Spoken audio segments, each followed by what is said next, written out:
Halo, halo, Halo, selamat selamat sore, sore. Mbak Ratna Ayu. Manggilnya apa, Mbak Ayu apa Mbak Ratna apa? Boleh apa aja.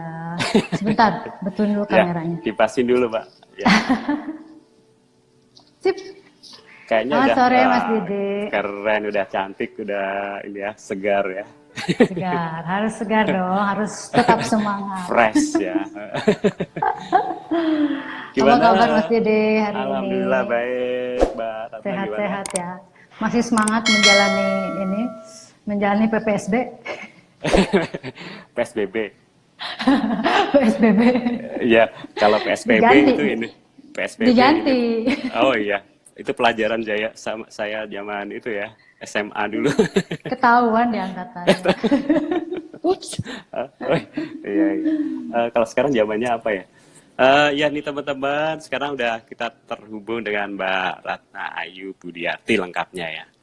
Mbak Ratna Ya, ini adalah seorang praktisi yoga juga, guru yoga ceritanya. Praktisi ceritanya, lah ya dan ceritanya. juga seorang bisa kita katakan sastrawati loh ya kan? Kurang lebih begitulah Iya, ya. karena Mbak Ayu ini nulis puisi, terus cerpen juga ya, cerita gitu ya. Cerpen juga, artikel juga, novel on progress lah.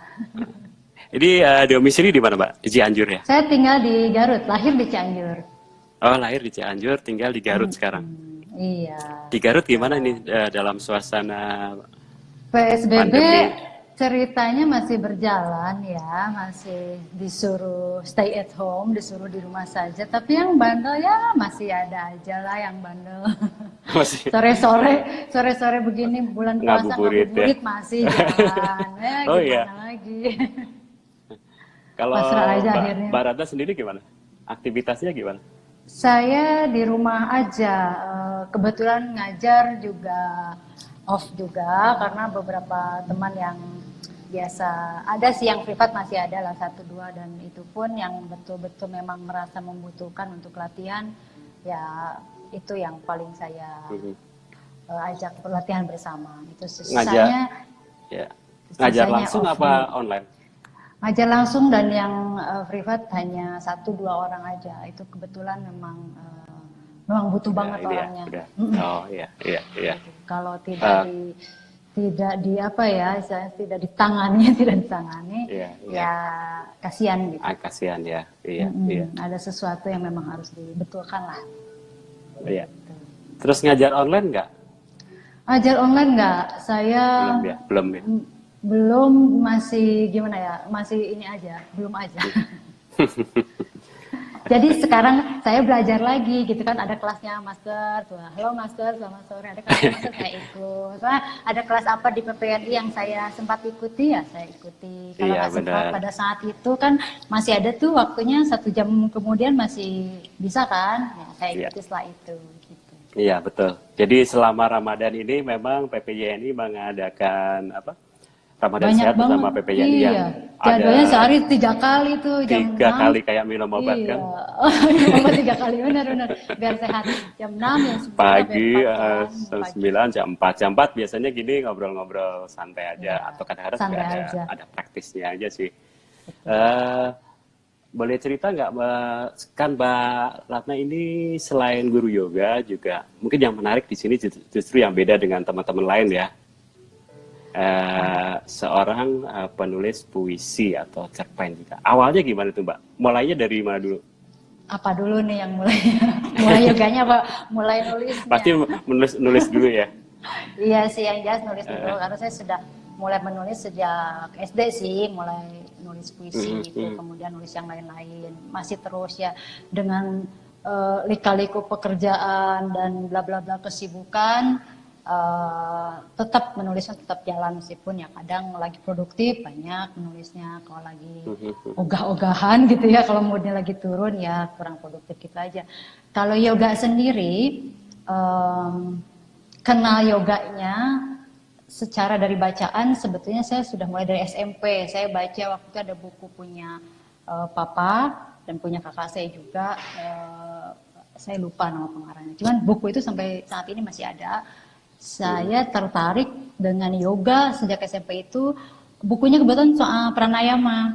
Oh, Nah, di bayangan saya yang pengetahuannya masih minim waktu itu, oh yoga sama dengan pranayama saja gitu ya, titik begitu. Nah kemudian tapi karena berhubung saya tinggal di kota kecil, terus tidak susah lah ya nyari guru yoga di Garut pada saat itu, nggak ketemu dan sudahlah terlupakan. Kemudian akhirnya baru beberapa tahun belakangan lah akhirnya bisa beryoga, Ketemu lagi gitu ya. ketemu Iya. dan akhirnya belajar lebih dalam gitu ceritanya. Hebat loh, Gitu. dari SMP udah itu loh, bacaannya udah tentang yoga. Iya, karena mungkin karena tadinya seneng baca, jadi semua buku saya baca, saya lahap dan kebetulan Lah, itu tertarik berarti gitu buku, loh. kan buku ayahnya ya? Iya, Ayahnya dulu Ay- belajar yoga gitu atau gimana? saya kebetulan suka baca juga dan Suka baca. Mungkin suka baca, untuk suka bela pengetahuan diri, gitu. suka Oh, juga iya, iya, olah iya. nafas juga suka gitu. Jadi cuman bukan praktisi yoga sih. Gitu. Iya, iya. Gitu. Balik lagi ke ini aja, ke penulisannya. Sebetulnya dunia kita agak sedikit inilah bersinggungan. Iya, banyak yang bilang Ya, maksudnya Iya. saya juga Oh, sama Mas Didi, bekerja oke. di penerbitan. Wah sih, kita bisa Saya kerjasama nanti. editor. Saya sebetulnya editor. Oke. Terus tadi kan dari SD sudah mulai baca-baca puisi gitu ya. Mm-mm. Terus kemudian mulai menulis puisi juga waktu SD itu atau gimana? Saya sebetulnya bacaannya bukan puisi awalnya, bacaannya justru ke novel.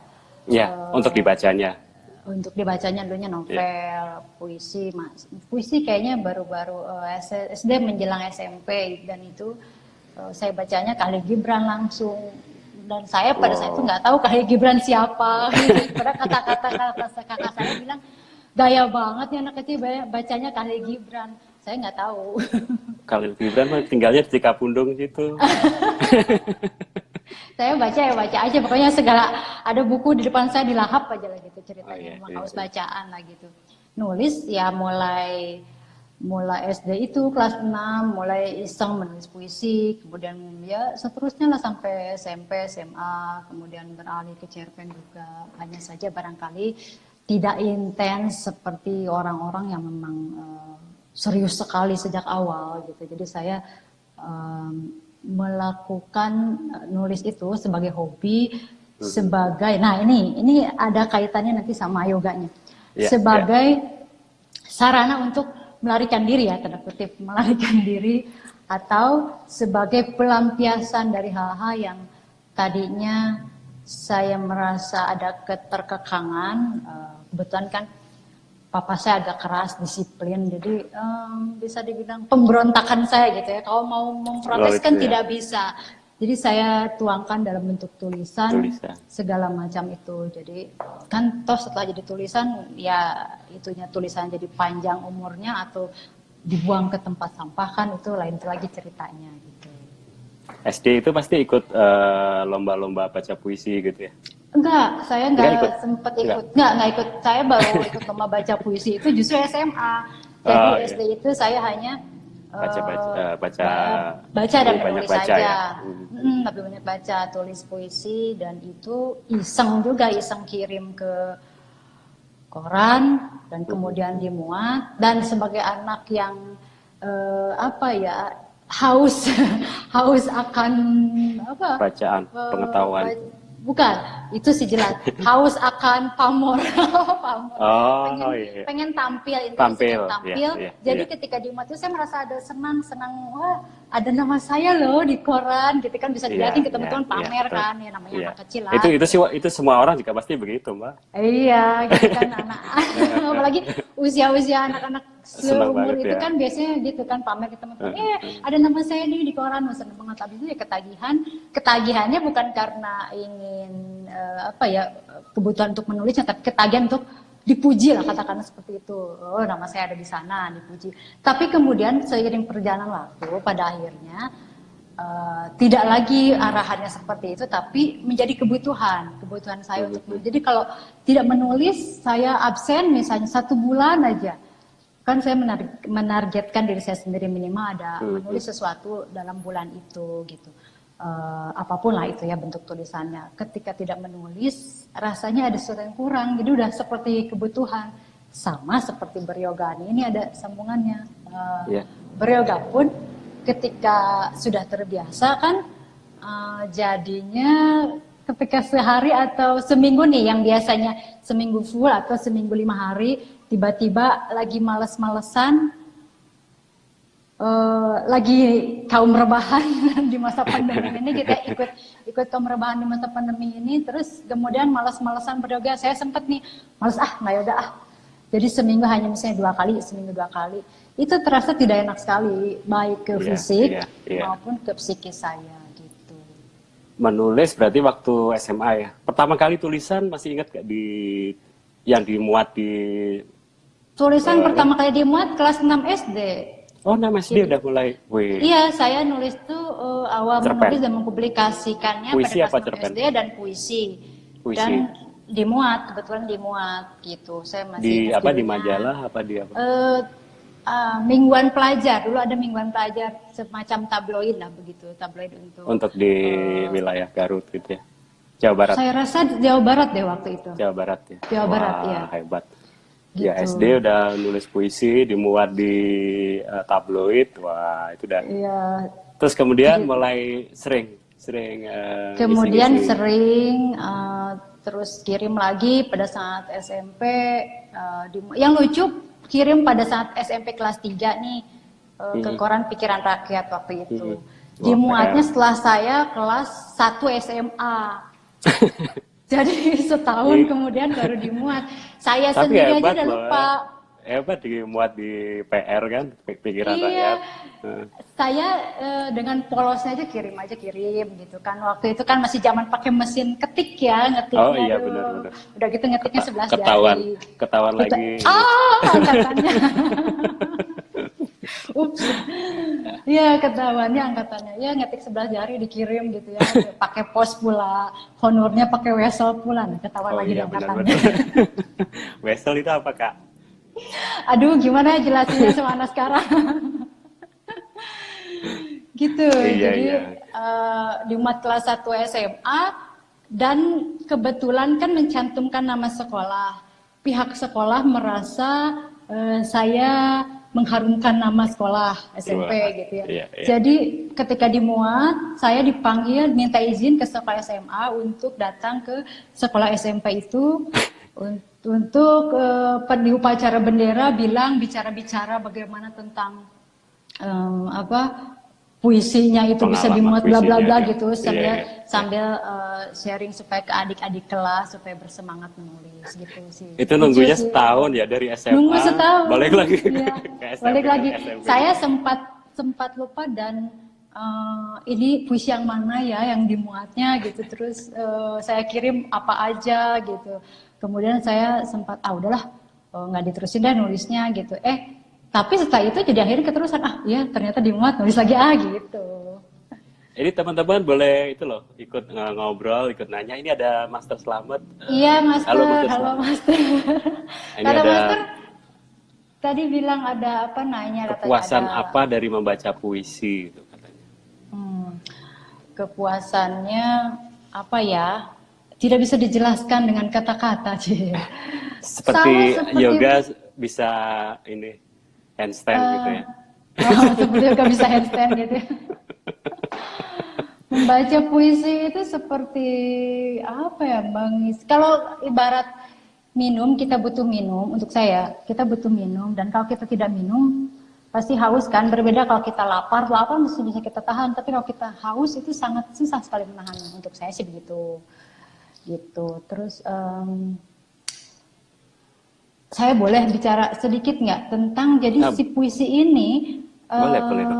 bisa jadi sebuah alat untuk penyembuhan diri, gitu kan? Ada udah banyak kayak terapi penelitian, kayak terapi gitu kan? Bukan hanya puisi sih sebetulnya, self healing dengan menulis apa saja itu kan bisa bermanfaat banget kan buat kita gitu.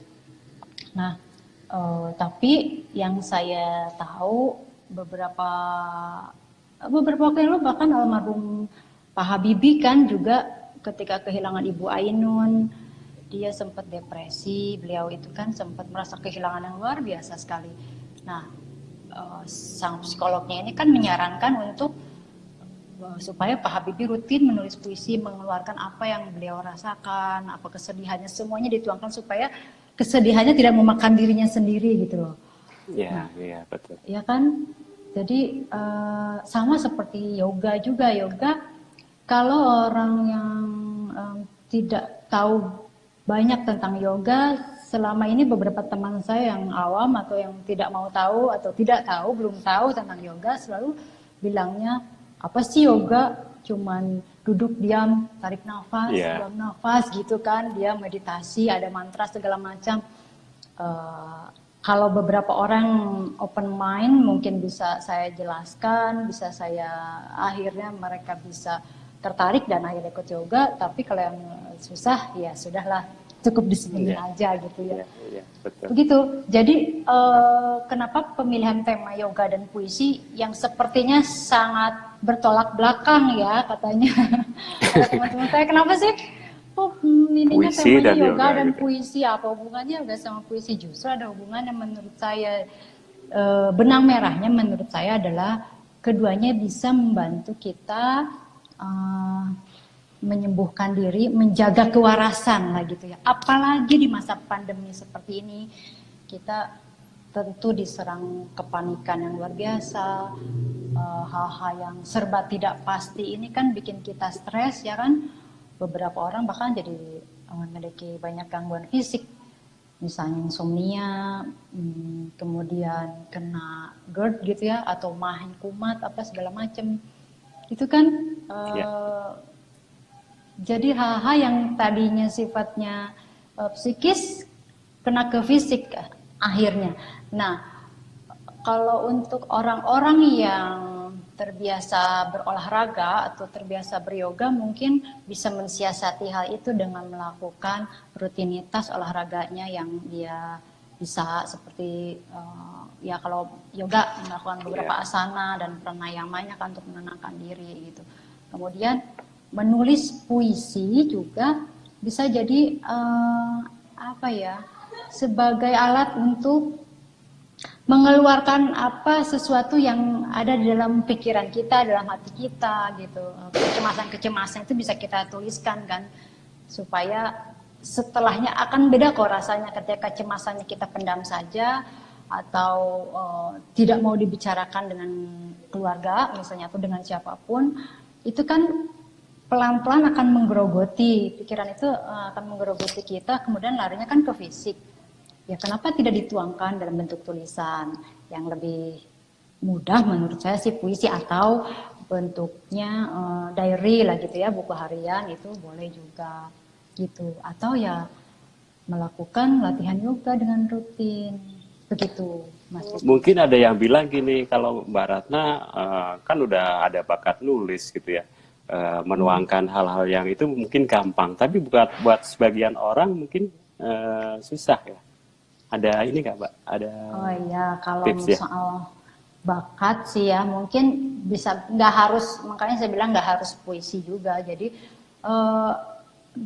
gimana ya, kalau misalnya kita ada sesuatu yang ingin dikatakan atau unek-unek yang ingin dikeluarkan, terutama untuk orang-orang introvert kan itu susah sekali bagaimana mengeluarkan unek-unek, berbagi tentang kecemasan itu susah.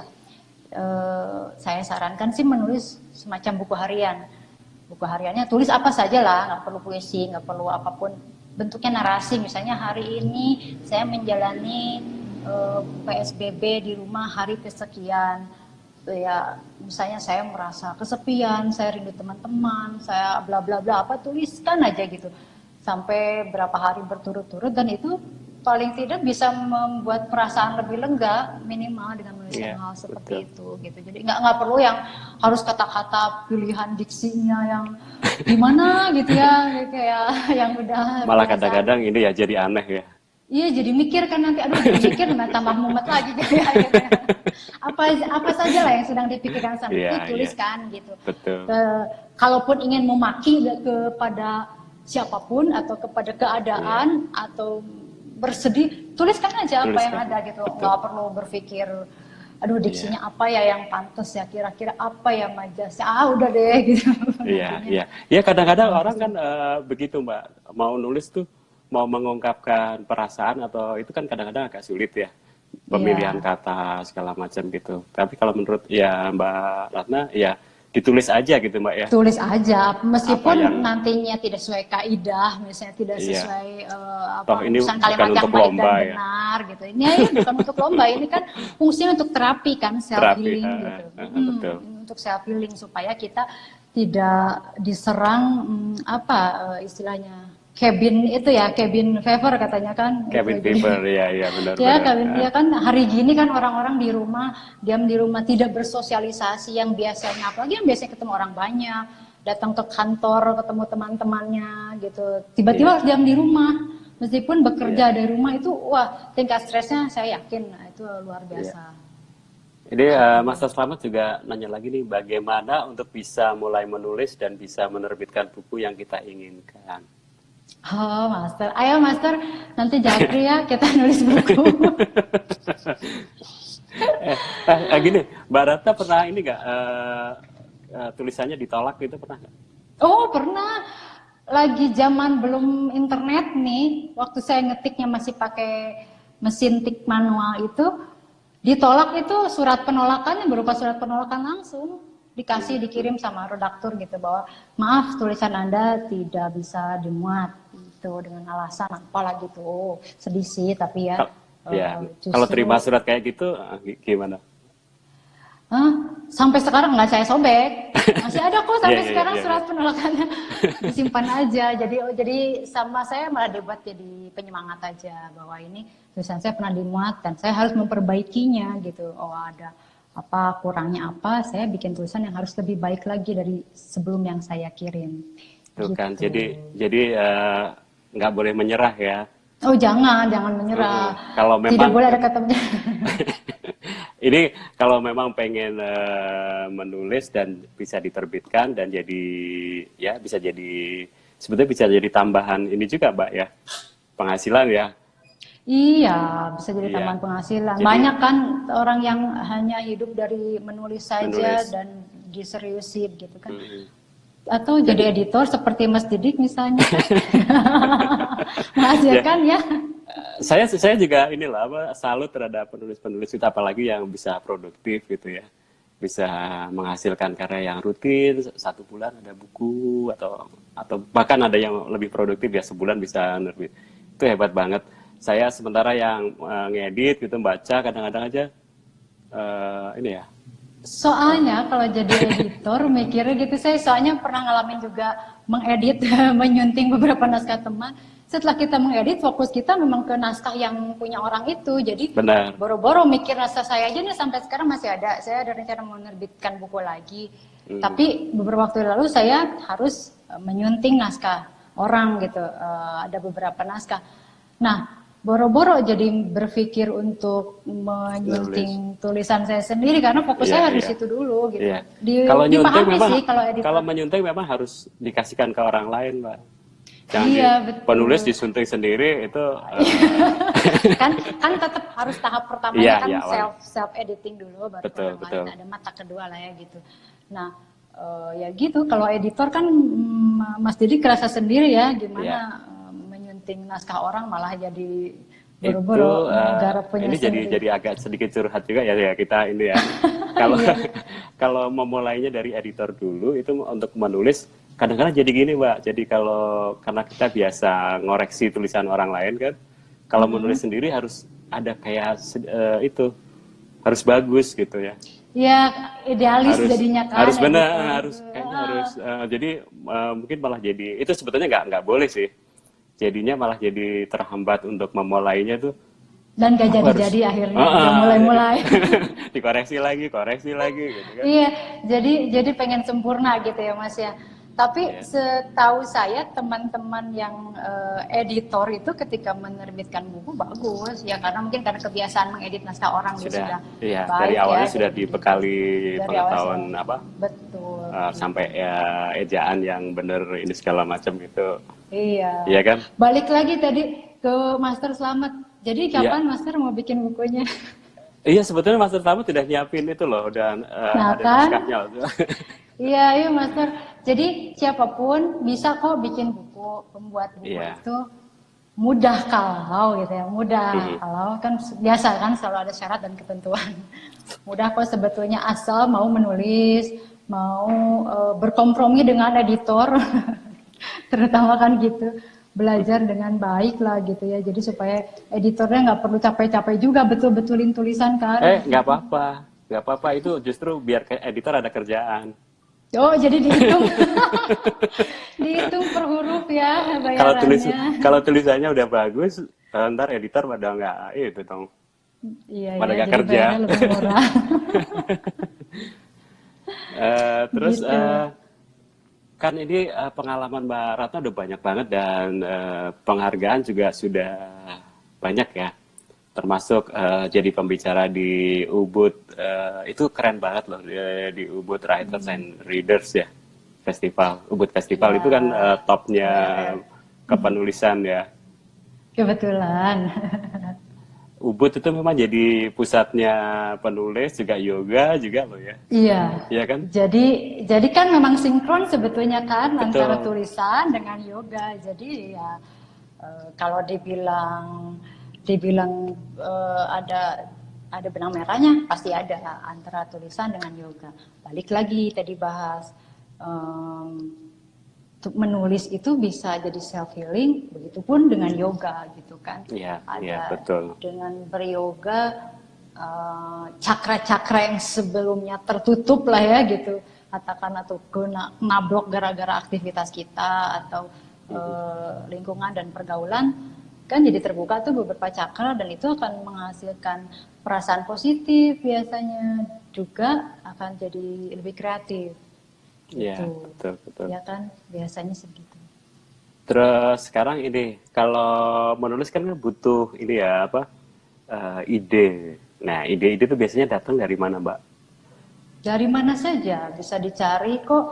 Kalau lagi tidak ada ide kan bisa baca tulisan orang, atau dari mendengarkan lagu misalnya, atau melihat sesuatu. Baca tulisan Itu orang itu sih. bukan berarti ini ya, nanti jadi Bukan plagiat berarti nggak ya? menjiplak, maksudnya misalnya baca ini nih, Ahmad Tuhari ini seorang penulis yang realis gitu ya, dia sering mengungkapkan fakta-fakta tentang ceritanya, fakta-fakta tentang bagaimana kehidupan masyarakat kelas bawah gitu. Nah, oh jadi kalau misalnya Pak Ahmad Tuhari menceritakan begini, saya nanti akan bikin versi seperti ini misalnya gitu. Ya, Gitu. ya. Jadi Ya kan sesuai dengan apa ya sesuai ketertarikan dengan kita ya, gayanya kita gaya ya kita. gitu. Gitu. Ya sebetulnya nggak apa-apa sih, kita pada mulanya ya Pada meniru, mulanya meniru ya. melihat, kan beryoga pun begitu, ada Iya lihat master betul, tuh di depan, oh master gerakannya gini, Virabhadrasana, katanya betulin tuh kaki pahanya, ayo benar, benar. lututnya Seperti sejajar sama kaki, nah gitu kan, dilihat dulu kan, nah baru iya betul, ditiru gitu. betul. Jadi kayak nulis juga mesti rajin latihan, ya kan? Ah Kayak iya beryoga juga bener betul, kan? Semakin betul. rajin latihan gitu akan menemukan. Semakin rajin latihan, yoganya akan semakin, bukan dibilang semakin mahir ya, semakin apa dong, yang lebih tepatnya mas, semakin baik lah ya gitu. Ya, ya. Kita termasuk Kalau nulis juga tadi kan. nulis ya gitu, semakin sering menulis, semakin ibarat pisau lah, semakin Iya, sering iya. diasah, semakin tajam kan pisaunya gitu. Akan Menulis pun mengenali, begitu. beryoga Ada itu mengenali tubuh kita kan, makin, ya kan? beryoga juga mengenali tubuh kita, mengenali diri kita. Menulis juga sebetulnya Iya, mengenali iya, diri, mengenali iya. emosi. Oh, Jadi berarti sinkron ada ya? sinkron banget, jadi ada harmoni. Makanya kan saya pilih judulnya itu, yoga dan puisi itu ada harmoninya. Jadi nih, ketika menulis puisi, misal lagi pandemi begini kan stres nih, orang banyak yang kena gangguan kejiwaan psikosomatik malignan katanya, istilahnya gitu sih ya. Bagaimana orang psikologi, silakan dibetulkan. Setahu saya psikomatik malignan apa ya namanya gitu. Jadi itu ada gangguan emosi akibat keadaan yang berdampak negatif kepada organ-organ vital di tubuh kita, sehingga berakibat ke sakit fisik. Jadi orang-orang yang stres itu kan terlalu dipikirkan, aduh takut begini, gimana besok ya, gitu, cemas berlebihan, itu kan akan menyerang fisik tuh, dan efeknya macam-macam gitu.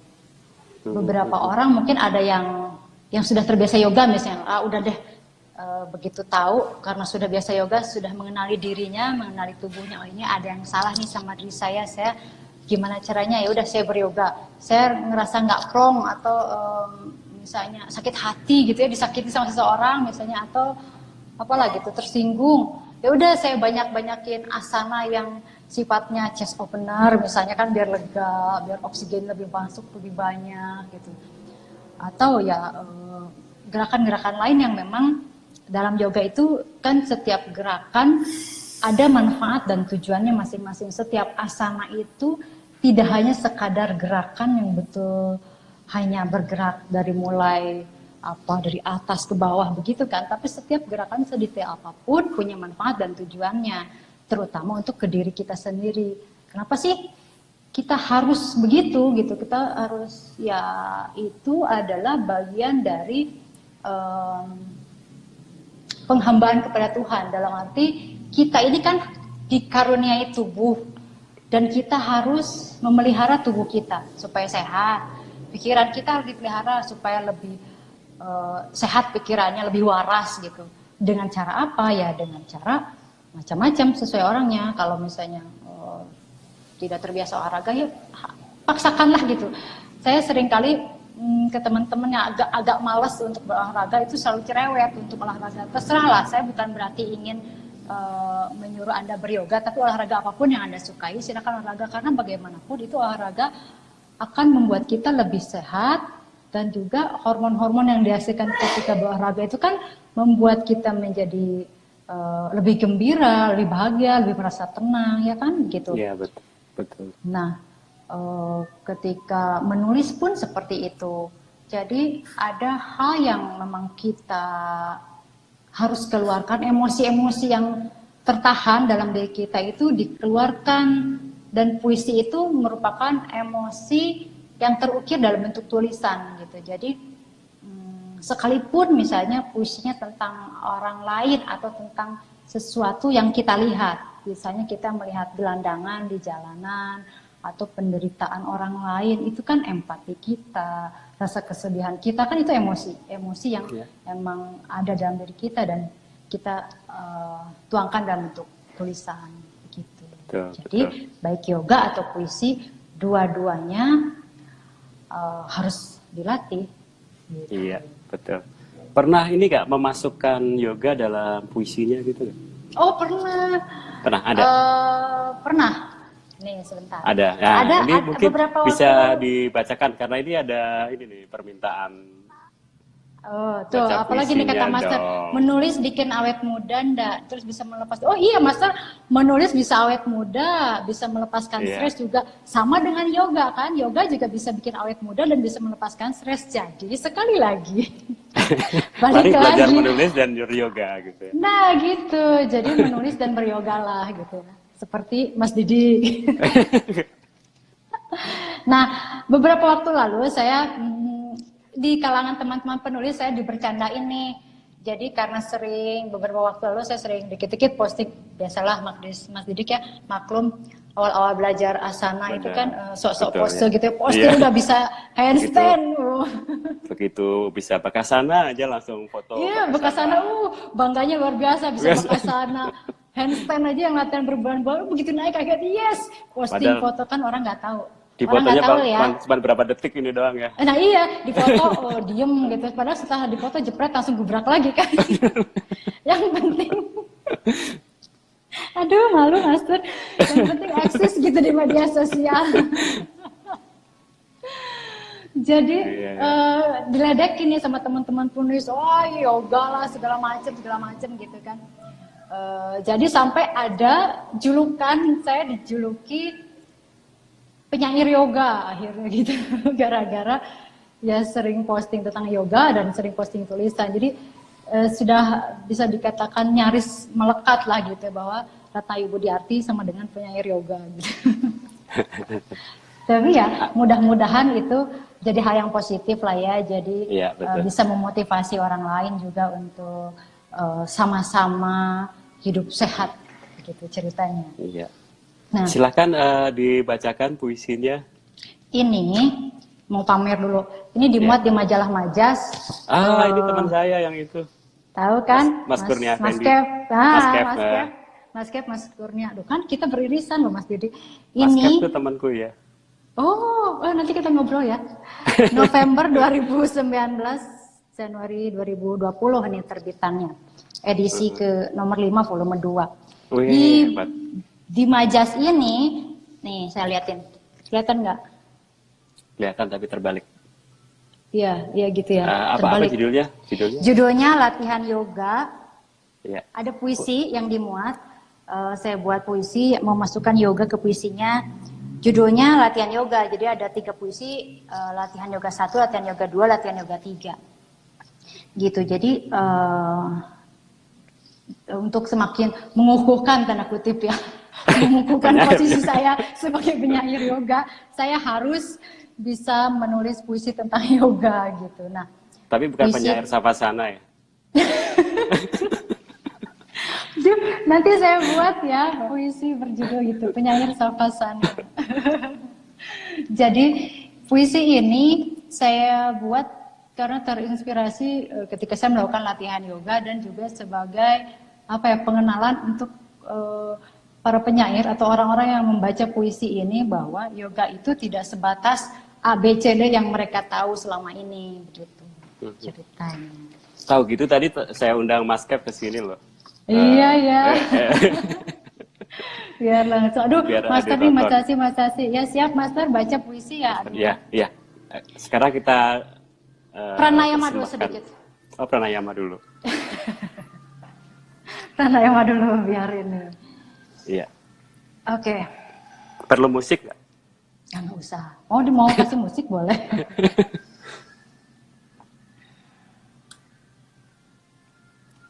Latihan yoga 1. Seseorang datang ke kelas membawa putus asa yang berpinak, berharap beban diri dan tubuhnya berkurang dalam 1 malam. Lalu bagaimana kekecewaan berkurang jika angka di timbangan tetap bertahan? Inhale, exhale, fokuskan diri Anda. Demikian sang pelatih menggaungkan suara. Seseorang lain tenggelam ke kedalaman dirinya. Melihat luka-luka terbebat setelah banyak obat dipintakan pada semesta. Kembara yang tunak, kau lupa bagaimana kembali. Lihatlah lagi, bahagia diciptakan sendiri. 2019. Cukup 1, ada 3 puisinya, 3-3-nya 1 aja dulu ya. 1 itu dibahas dulu dong, 1 dibahas dulu. Iya, bahas. Bahasnya dari mana ya? Dari mana? Ya, oke gini. Itu inspirasinya latihan dari... yoga ini inspirasinya, latihan yoga 1 ini inspirasinya jadi gara-gara ada orang yang datang ke kelas gitu, ada yang ingin ikut latihan yoga, bilang, saya mau ikut latihan yoga dong, pengen kurus, pengen langsing gitu, bisa nggak sih yoga bikin saya kurus? Oke. Jadi dari awal datang udah mulai salah, karena kan yoga itu kan tidak pernah menjanjikan bisa menurunkan berat badan. Jadi ya makanya jadi saya buat puisinya begitu. Jadi kan ada kekecewaannya, kenapa angka di timbangannya tetap bertahan begitu gitu ya, tidak berkurang gitu kan. Jadi saya bilang, jadi kembara yang tunak. Jadi setelah mengembara gitu, mengembaranya tanda kutip ya, pencarian dirinya untuk segala hal gitu. sampai lupa untuk masuk ke dalam dirinya sendiri, bahwa kebahagiaan, ketenangan dan segala macam itu diciptakan sendiri dari dalam diri sendiri, bukan karena yoga, bukan karena lingkungan, bukan karena siapa bla bla bla ABCD gitu. Yoga itu hanya faktor, salah satu faktor di antara faktor-faktor lain. Sisanya balik lagi ke dalam diri sendiri untuk berbahagia. Begitu inspirasi untuk puisi yang puisi kedua tersebut. boleh? Oh lagi? Lagi dong. Oke. Itu puisi tentang yoga tadi kan ada 3 ya? 3. Ada tiga-tiganya puisi tentang yoga. Ada 10 puisi yang dimuat, 3 puisi tentang yoga. Nanti yang satu lagi nanti puisi yang nggak terkait dengan yoga. Siap. Boleh ya? Oke, Ya. baik. Ya. Boleh. Ini satu aja ya.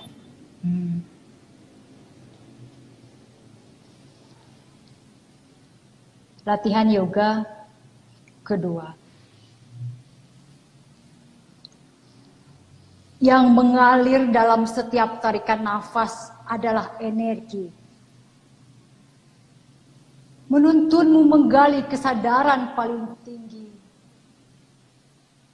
Tubuh kasarmu berasana,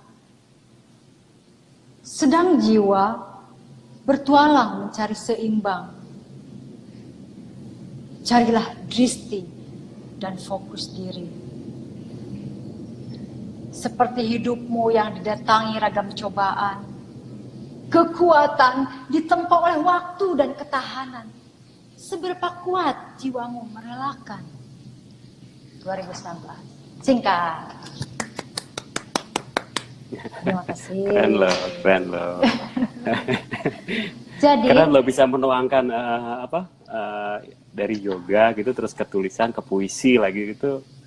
Saya sedang berpikir bagaimana nanti Nah, kalau ada yang kedua judulnya ini, Virabadrasana 1 misalnya, nanti kalau kata-katanya gitu ya, atau nanti sesuai saran Mas Didik nanti ya penyair savasana nanti saya buat.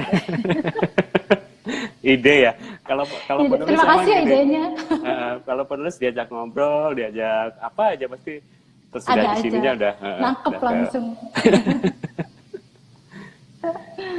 Kalau yang kedua tadi ini ya gimana? Inspirasinya Yang kedua tadi kayaknya jadi yang kedua ini juga sebagai edukasi gaya bener ya. Edukasi bahwa yoga itu tidak hanya sekadar berasana, tidak hanya sekadar latihan fisik, tapi juga menggali kedalaman diri, mencari ke dalam diri kita gitu. Oh, apa tuh Master? Keren yang kedua puisinya. Boleh tuh minta buat di buku kependik. Boleh Master, boleh. Nanti gampang royalti bisa dibicarakan. Ya Master, oke boleh. Iya. Jadi gitu intinya dari pengedukasian sekaligus supaya orang-orang yang tahu yoga itu sekilas dan dengan cara berpuisi lah saya menjelaskan bagaimana yoga itu. Ya mungkin nanti akan dibuat dalam versi cerpen misalnya atau apa. Terus ini apa ya? Baca lagi dong, baca lagi. Aduh, baca terus. Faktanya masih banyak gak sih? Masih. Puisi yang ini, yang ada yang tentang pandemi. Tentang pandemi Atau apa aja deh yang kira-kira cocok buat kita sekarang. Ini ada puisi yang cocok sebetulnya. Biar Master nangis nanti. Ada puisi yang cocok. Ini itu terkait dengan pembicaraan kita tadi. Kita menulis buku harian gitu ya, itu sangat luar biasa baik sebetulnya untuk kita untuk self healing, untuk supaya kita menjaga kewarasan itu. Barangkali beberapa orang mungkin tahu ya kisah tentang Anne Frank, seorang gadis Yahudi yang lari dari buruan Jerman. Itu dia kan ketika bersembunyi itu dia menulis buku harian setiap hari, bagaimana tentang perasaan dia hari ini, apa aktivitas dia selama dalam masa persembunyiannya itu gitu kan. Bagaimana dia sangat rindu sekali matahari, mau keluar rumah aja, keluar tempat bersembunyi itu sangat sulit. Nah ini saya rasa memang berbeda, tapi ada kemiripan, ada benang merah bahwa kita pun yang saat ini diam di rumah saja, ada terkekang sama sekali tidak bisa beraktivitas senormal biasanya ya. Kita harus beradaptasi dengan sesuatu yang baru, yang sama sekali rasanya tidak pernah dialami ya. Barangkali pernah Mas, tapi kan 100 tahun sebelumnya yang penyakit pes itu ya. Nah ini kan betul-betul baru, jadi orang-orang sedang mencari-cari cara apa normal yang baru itu. What is the new normal life? The new normal, kan? ya. Nah, kan orang-orang seperti itu. Nah, terkait dengan itu, Anne Frank ini kan dia berusaha menjaga kewarasannya dengan tetap menulis buku harian. Dan itu kemudian dibukukan, jadi legendaris sekali kan, Dear Kitty, gitu ya bukunya itu. Nah, terinspirasi dari sana juga, akhirnya saya menulis puisi untuk Anne Frank, bagaimana juga perjuangan dia bertahan selama terkurung di tempat persembunyiannya. Begitu. Puisinya, mangga dibaca. Puisinya ada dalam buku ini, 11 Hari Oh itu dari Istimewa. antologi atau apa? Ini buku saya, buku kumpulan puisi. Judulnya apa ya? Kebalik soalnya. Oh iya, kebalik soalnya. Ya, ini 11 Hari Istimewa. Nanti 11 Hari Istimewa. Nah, itu tahun berapa terbitnya? 2019.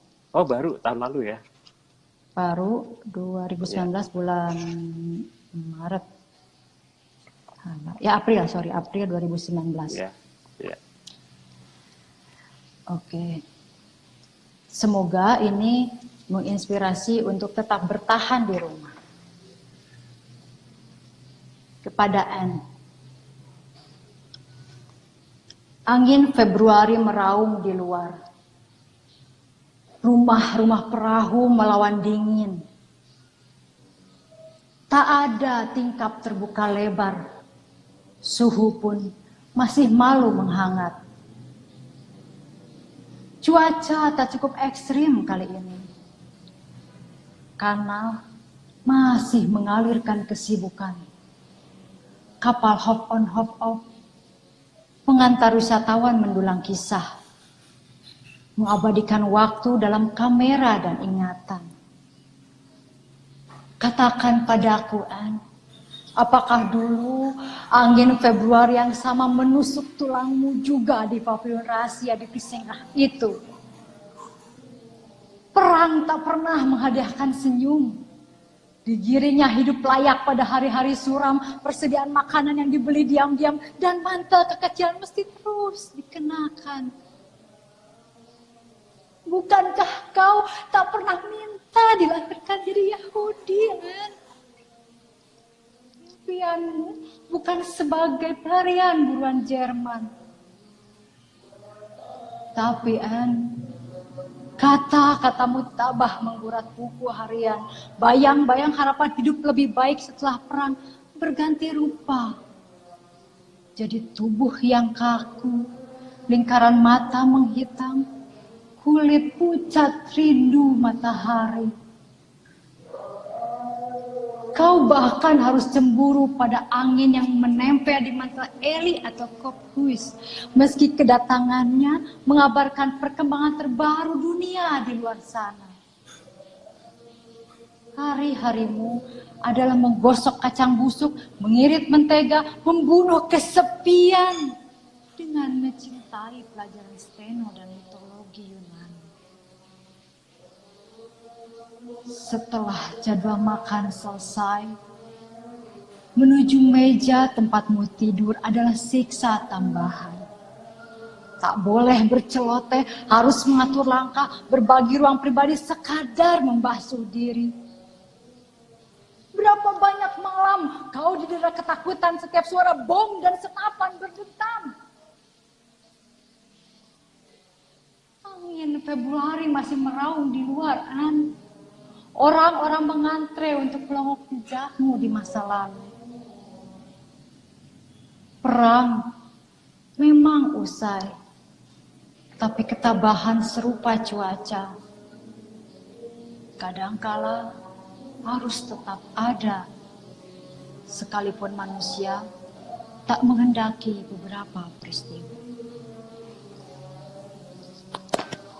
Terima kasih. Sedih. Ya, jadi pesannya adalah Jadi, di puisi ini, penderitaan N itu belum seberapanya dibanding penderitaan kita yang dikejar-kejar setiap saat oleh Jerman kan, oleh Nazi pada saat itu, diancam maut gitu ya, yang sama benar. kalau sekarang juga Iya, kan kita benar. juga tidak Benar. pasti kita bisa kena coronavirus itu atau tidak gitu kan, sama uncertainty. Jadi Iya. Anne Frank ini menuliskan semua dalam buku hariannya itu menjaga kewarasan supaya dia tetap bisa bertahan hidup, dan dengan penuh harapan ketika dia nanti keluar, dia bebas dari kejaran, dia bisa hidup layak seperti hari-hari sebelumnya gitu ya, meskipun pada kenyataannya pada akhirnya kan tragis ya gitu. Tapi kita bisa mencontoh kegigihan Anne Frank ini supaya bertahan, jangan putus asa, dan sudah, kalau ada sesuatu yang bikin kita stres, tuliskan. Kalau tidak mau diungkapkan dengan orang terdekat, saya tuliskan, jadikan tulisan saja. Dan kelak ketika semuanya sudah berlalu dan kita sudah kembali beraktivitas normal, syukur-syukur tulisannya banyak, kan bisa jadi buku misalnya, atau apa yang bisa kita petik, nanti pasti akan ada. Begitu. Iya, iya. Tergambar sih tadi saya aja sampai dia. Tergambar tadi kisah Anne Frank ini. Mungkin kita masih bisa bersyukur ya kalau kejadian yang dulu orang-orang yang di kamp penyekapan atau di perang-perang gitu kan. Iya, di kamp konsentrasi. Konsentrasi gitu kan, kondisinya benar-benar di dalam nggak bisa ngapa-ngapain gitu ya. Iya, Kalau sekarang betul. kita sebetulnya masih bisa connect ke orang lain. Masih bisa connect ke orang lain. Ini aja Iya, masih kan? bisa kan? Iya, Bisa makanya. live gitu kan. Sebetulnya nggak seberapa gitu ya. Iya, jadi Cuman sebetulnya harus di rumah aja gitu. harus di rumah aja ya, mungkin karena kita sudah bersosialisasi sudah sedemikian banyak dengan banyak orang dengan berbagai hal, dan ketika harus tiba-tiba diam di rumah itu pasti stres lah gitu. Kecuali untuk beberapa orang memang sudah terbiasa bekerja dari rumah, tingkat stresnya mungkin lebih rendah. Pasti ada stres karena cemas, yang bahkan diam di rumah aja kan ternyata bisa ketularan gitu, tanpa kita tahu dari mana, padahal sudah sedemikian apik menjaga dirinya gitu. Sebetulnya puisi itu bisa cerita macam-macam ya, Mbak ya. Bisa cerita macam-macam, bisa tadi kesedihan. Ya. Bahkan tadi Master sebetulnya minta yang lucu dong gitu. Kelucuan yang sebetulnya lucu juga bisa dituliskan juga di puisi. Bisa, Ya? ada yang lucu juga bisa. Lucu mentertawakan hidup gitu, bisa seperti itu. Iya. Saya juga ada beberapa puisi yang memang lucu, cuman kebetulan agak jauh bukunya. Jadi ada beberapa puisi yang memang saya bikin lucu gitu. Iya, nulis puisi, cerpen juga ya, cerita gitu, novel? Iya, novel sedang dalam proses. Mudah-mudahan. Entah tahun berapa ya, doakan saja. Khusus saja terus tiap tahun. Iya. Nanti teman-teman PPY ini pasti ini.